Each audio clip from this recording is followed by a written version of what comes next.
कल्याण डोंबिवली महापालिकेच्या पहिल्या महासभेत महत्त्वपूर्ण निर्णय घेण्यात आले आहेत.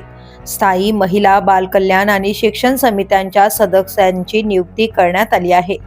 शिवसेना शिव आघाडीच्या घटक पक्ष म्हणून मनसेला सर्व समित्यांमध्ये प्रतिनिधित्व देण्यात आले असून शिंदे गटाला दिलेल्या पाठिंब्यामुळे मनसेला ही संधी मिळाल्याची चर्चा आहे.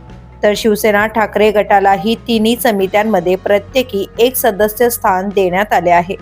दरम्यान कल्याण डोंबिवलीतील विकास प्रकल्पांसाठी तब्बल 4,800 कोटी रुपयांचा निधी MMRDA कडून मंजूर करून आणल्याबद्दल खासदार श्रीकांत शिंदे यांच्या अभिनंदनाचा ठरावही महासभेत मंजूर करण्यात आला.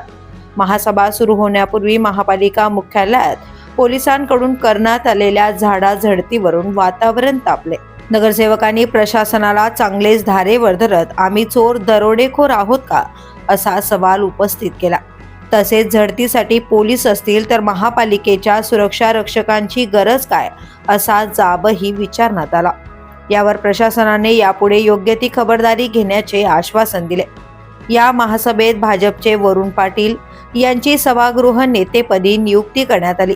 महिला बाल कल्याण समितीत 11 सदस्यांची निवड करण्यात आली असून शिवसेना शिव आघाडी, मनसे, भाजप आणि ठाकरे गटाचा समावेश आहे.